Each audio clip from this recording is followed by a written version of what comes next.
Didier Bango de Los Angeles. Allez, toquez, maman rigolo s'il vous plaît. Oh, papi Kamwasi. Toquez. Kamwasi. Kamwasi. Chéri nangalo bakasamo na moke kasi. Tino.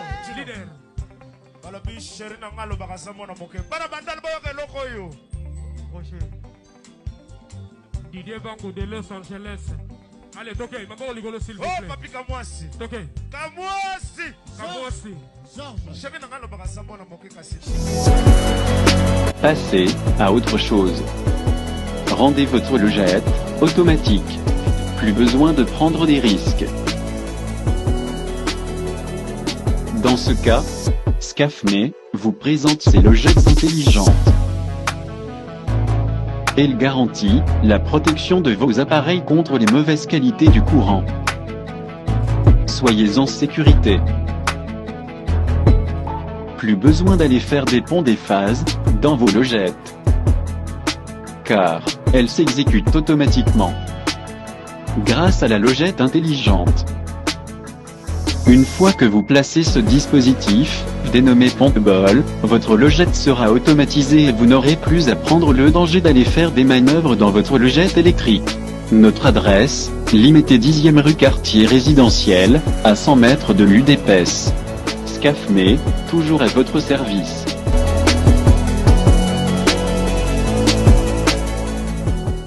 Chers internautes, bonjour. Papi Kamwasi télévision 4x4 tout terrain. Toye na vitesse parce que l'information est belée comme d'habitude.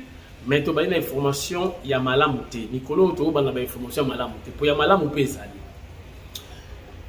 Information to za nango ezo pesa solo, ezo pesa mabe na kati ya UDPS.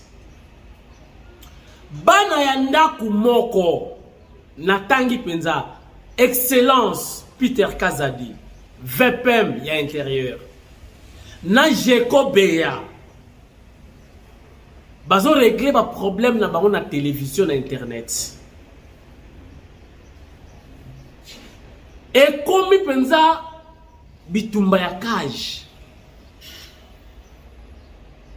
oyo kuna incompétent oyo kuna oyo atanga te kutu mwasi ya fulanu azwaka mbongo epai ya ministre oyo kuna ngamna yaka na ye mama UDPS mais bazo seka biso PPRD eza kotala Lamuka baza ko enregistrer yeba ke ba image etikali. Les paroles s'envolent, les écrits restent. Ba photo, ba image eza placé lokola ba document. Chers amis, Augustin Kabouya, Mwana Bouté du chef de l'État, Chingoma, Chilumba, Tosa Obika, AK-47, Zouabana. Yonde papa na bango. Zouabana. Sony. Maintenant, il est commis. Oh, il a Peter Kazadi. Ok, Excellence. Na répondre ye. Zana bidon ko beta. Kuna pe Jeko. Na bidon ko ya loba.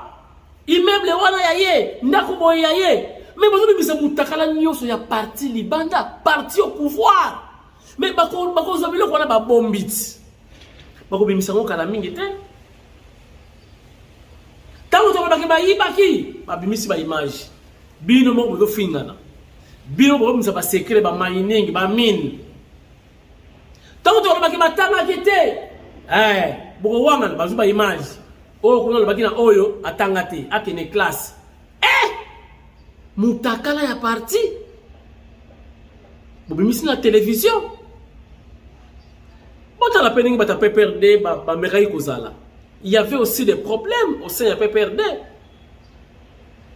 Mais bon ko bomba mutakala na bango.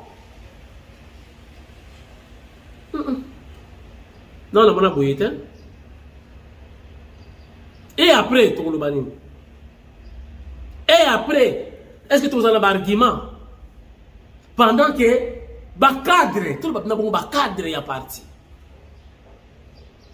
Baza ko swana na télévision, na internet. Et so compte na archive.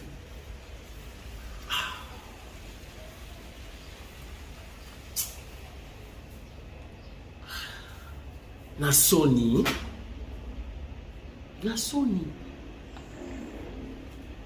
Est-ce qu'il faut qu'on règle le problème dans la télévision? Oh, la bandi, oh, pour ne pas tindi, droit de réponse. Bah, bénéficier, non. Les opposants d'aujourd'hui vous regardent. Bah, qu'on enregistre, bah, ça qu'on bomba, bah, image, voilà.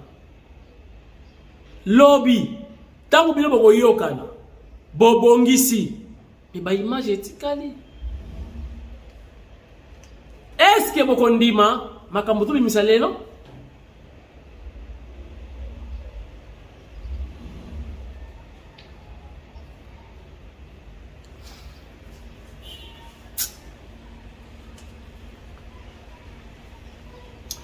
Na Ruchuru bitumba iza makasi FRDC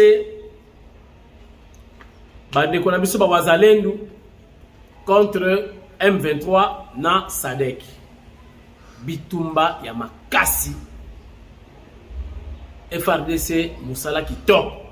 Mais information que quoi ici quoi isa audio. En principe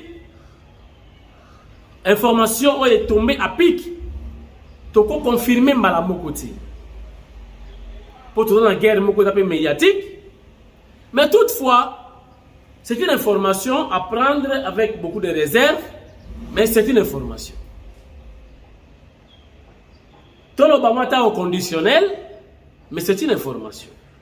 Audio moko etamboli siko balobi France atindi 1000 balobi ba policiers ou ba militaires baye ko sécuriser frontière ya Rwanda. 1000 na quelques mercenaires. Et ça audio c'est une femme qui a fait ça.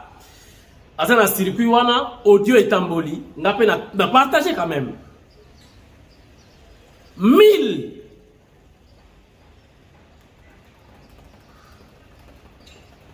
balobi ko protéger alliés na bango Rwanda pour kuna bala ko bénéficier na makambo ebele. Mokonzi mboka Fachi Beton na premier mandat na ye abandaki pe kotambola atambolaki après résultat bomoni ezalaki mwa pasi ba investisseur bayaki te abundi mwana mobali ala chaka prise facilement te. Deuxième mandat azongeli mbaloyo un coup une flamme akena Qatar bien affilé Qatar Airways bazo ya déjà awa Rwandais ba compagnie zanatina ekenda siko mokonza mboka to RDC signé ba accord na Qatar na ba accord wana.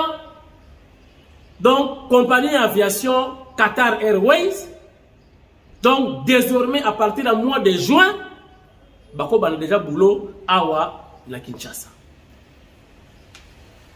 Déjà, compagnie à monnaie d'aviation, bon, vous imaginez, on a besoin de tout bon comme personnel.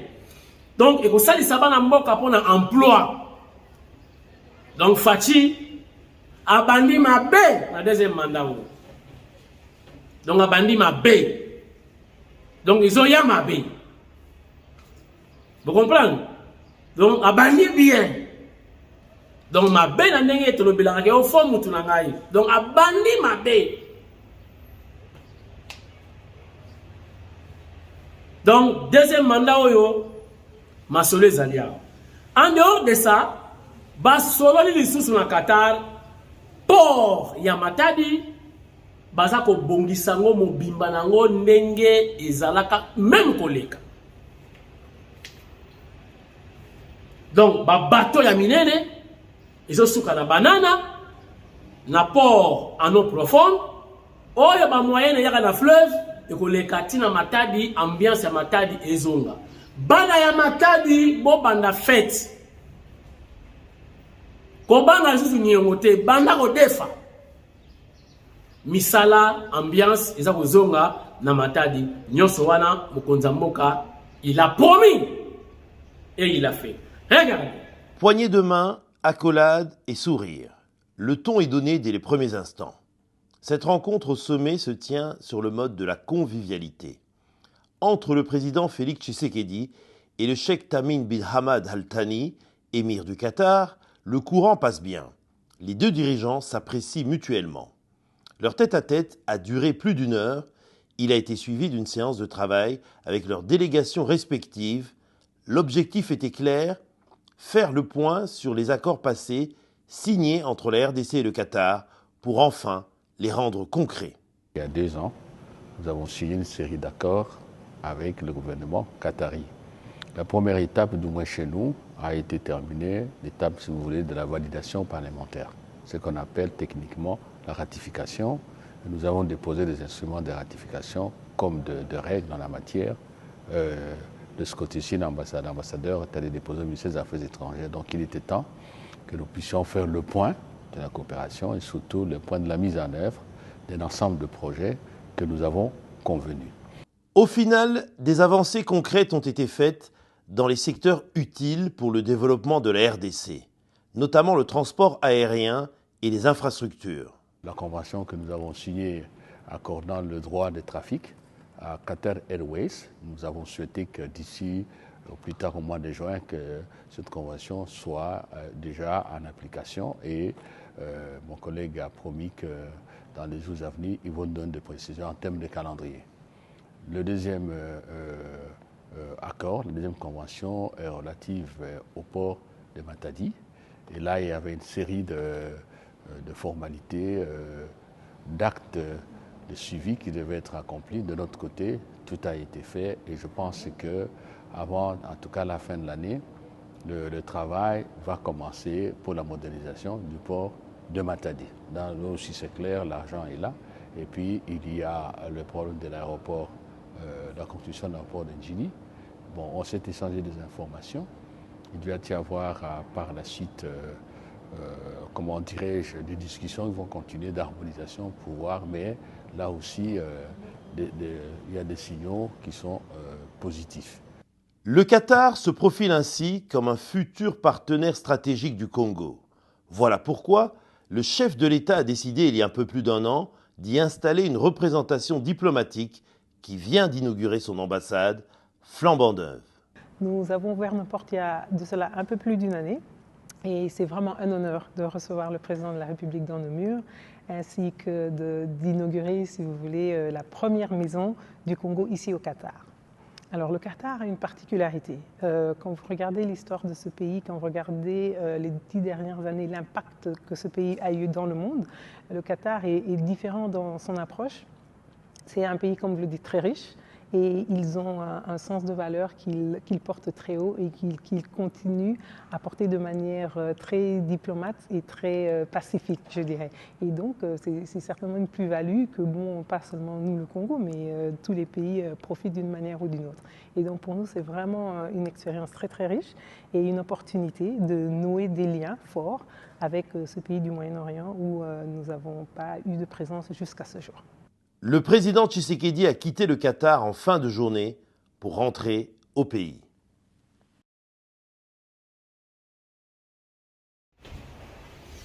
En dehors de ça, mokonzi mboka na MCP kazoya mabe deuxième mandat oyo. Enfin, contrat signé RDC Russie, partenariat militaire.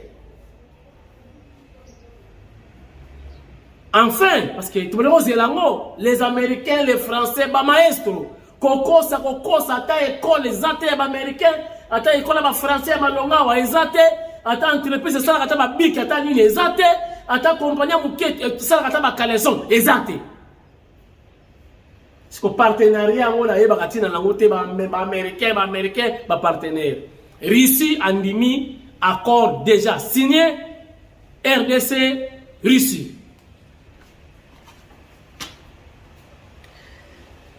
Chers internautes, Mwandansemi, vous savez, c'est depuis samedi. Tu as une image, levé du corps, il y a mon Nsemi pour enterrement la Congo centrale.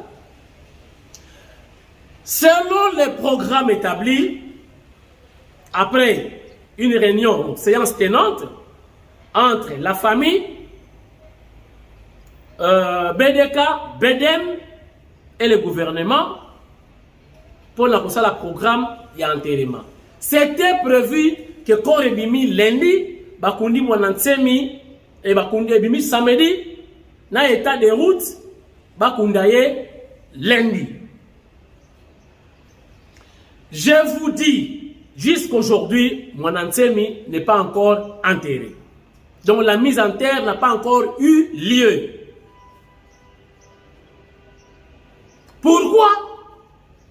Pourquoi?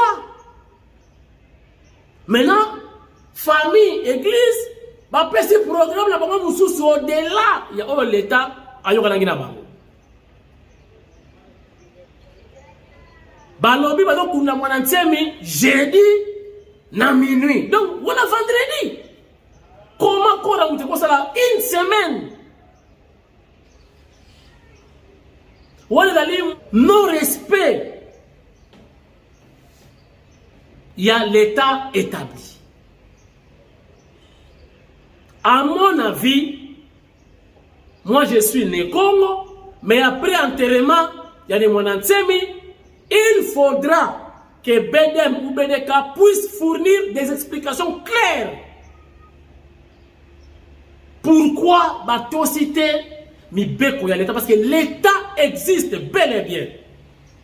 Bissonio, il faut se soumettre. Dans Mibeko il y a l'État. Comment l'État peut si Mibeko na ye après si instruction bino bo négliger bo sali oyo bino bo lingi. Et pourtant même BDK, même BEDEM, si l'État aujourd'hui décide autrement, vous allez sanctionner. Je crois que le ministre de l'Intérieur a informé. Il faut respect dans l'État. Parce que bino vous avez un parti politique. BEDEM.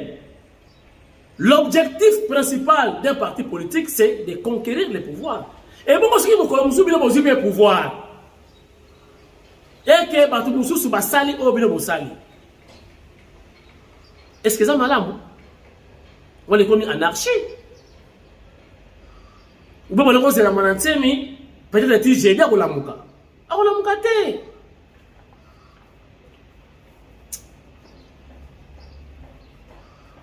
Mbouma. Boyebi Mbouma ti.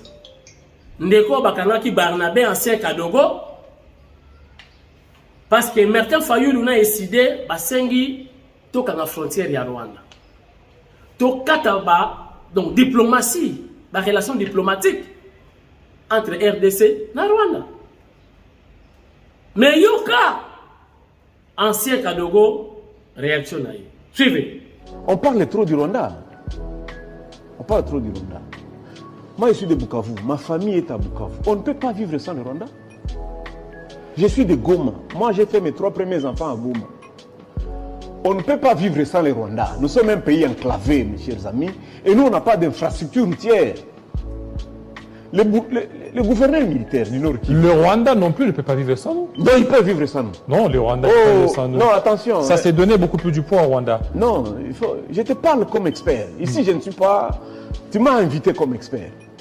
Le gouverneur, il a déjà fait Walikale combien de fois? On ne peut pas quitter Goma pour Kisangani. Par route, ça n'existe pas. Mais les Rwandais circulent chez eux.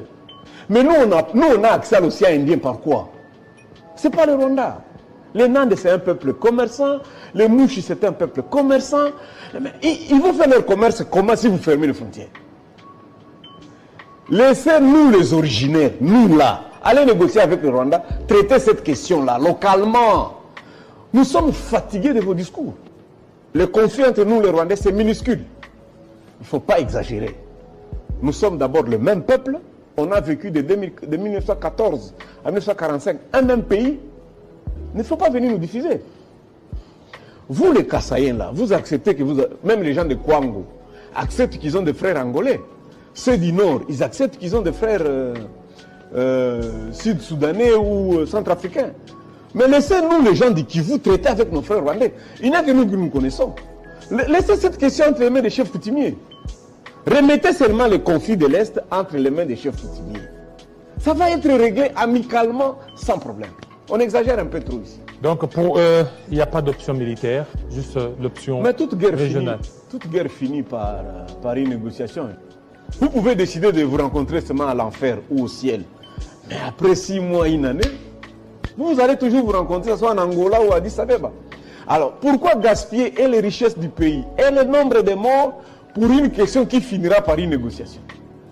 Lorsque vous décidez d'aller négocier avec les dirigeants des pays étrangers qui ne vous doivent rien, il faut reconnaître que Kagame ne nous doit rien et nous ne devons rien au Rwanda.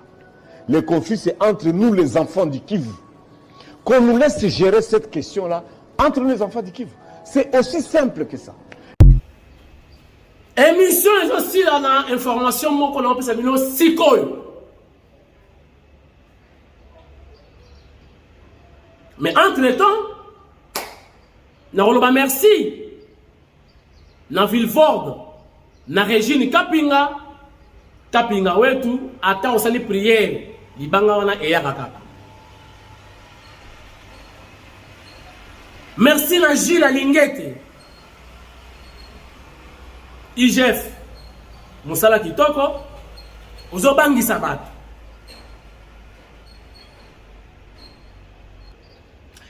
Alingete Gilles. Bato ko banga yo. Alingete dans la première ministre pour kokanga bato. Ndosi baba aye lisusu. Mwana ya poto ya kala ya bien. Logique, correct. Ils allaient en ébrouiller. Nous aussi, baba et les sous. Information, mes amis. Batou basa ko l'avion na aéroport international Yanjili. Ba vidéo est tamboli. Bon, bota la monnaie.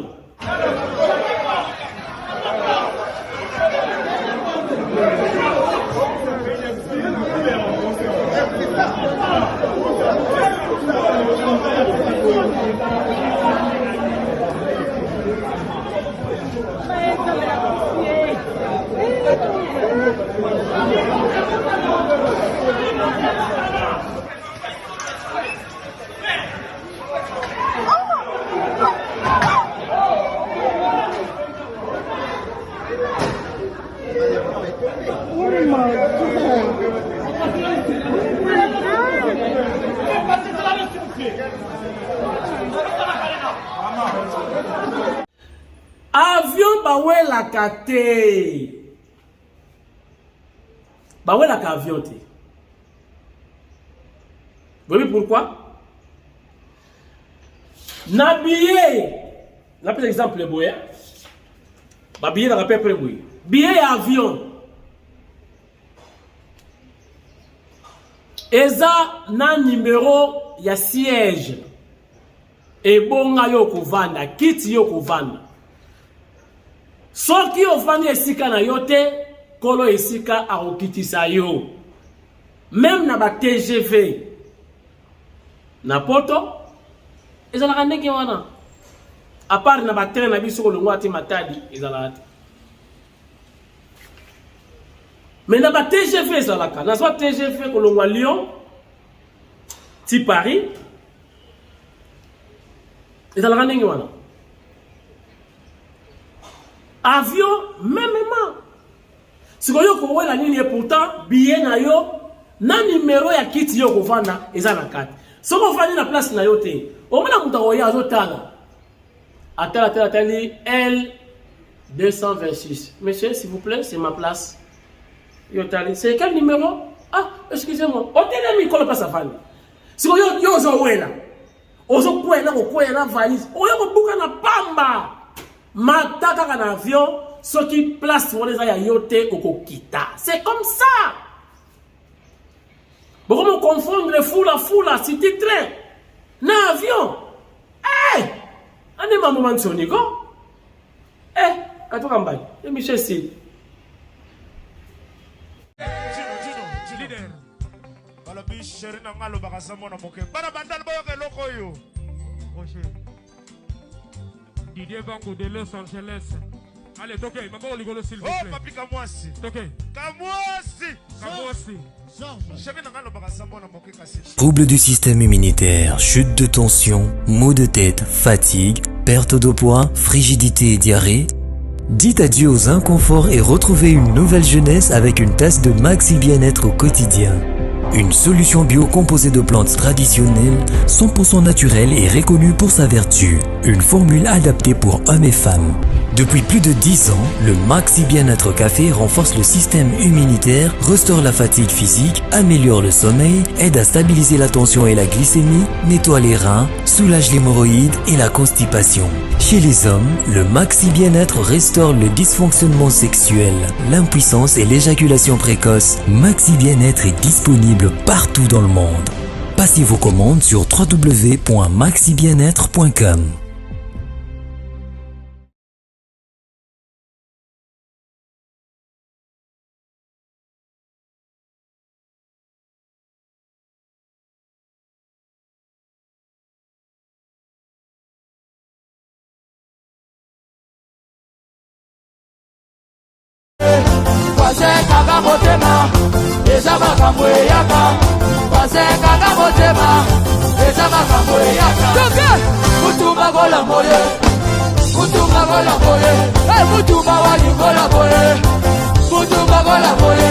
Mutumba wa